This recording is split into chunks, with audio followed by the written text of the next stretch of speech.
one of the other things that stood out in the research is just all your teams hit. At Arizona, it's like top 5, in the country every year in all the major hitting categories.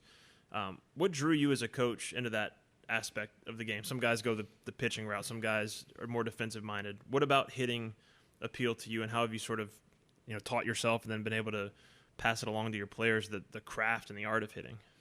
Yeah, great question. I've always been drawn to offense. Like I said, I was a pretty good high school running back. Yeah. My dad was a good football coach. I like teams that scored points in football. Yeah. So, going way back, I like to score touchdowns. Sure. That was part of the deal. But then when I left Point Loma as the head coach to be an assistant coach, my responsibility was the hitting in the offense. Yep. And it was a great training ground to be able to go in and recruiting and to go in and focus on those 2 areas. Mm-hmm. And so I was essentially in what I would call a laboratory for a few years that's where I got to spend my time.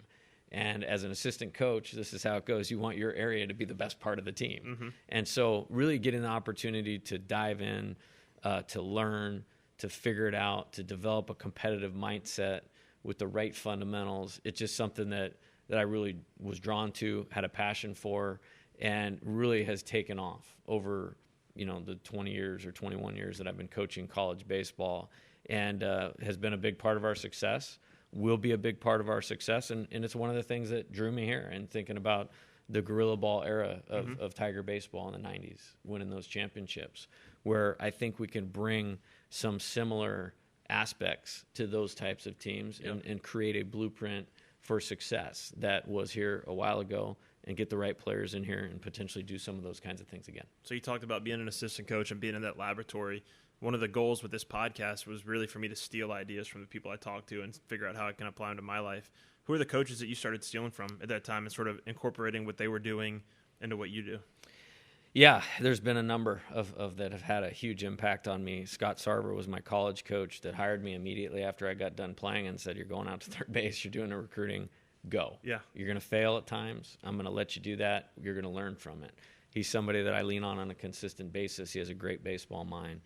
Rich Hill at the University of San Diego, one of the most important people in my life outside of my dad. He gave me the opportunity at San Diego. We talk coaching all the time.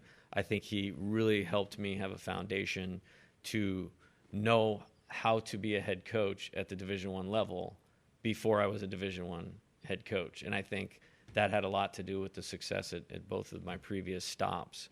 And then I really studied coaches across the board in all sports that are the best at what they do. There's a prominent football coach in the SEC that I don't think we use his name around here, so I'm not. No idea who you're talking about. Yeah, I'm not going to use his name, but I pay attention to that program and how they do things. Sure. Bill Belichick with the Patriots are 2 people that I look at. I would want somebody that really knows what it should look like. Yeah. To watch an LSU baseball practice and say that looks like the New England Patriots. Yeah. That's great.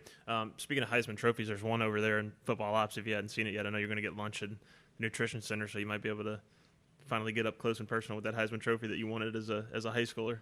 Yeah, sounds good. I actually, funny story, a couple years ago, we were in South Carolina for Christmas and drove down and watched the Peach Bowl. And, and LSU scored like 50 points in like 18 minutes. Yeah. And it was very entertaining. There you go. Yeah. Well, hopefully they'll score a bunch of points too, and your teams will be scoring a bunch of runs.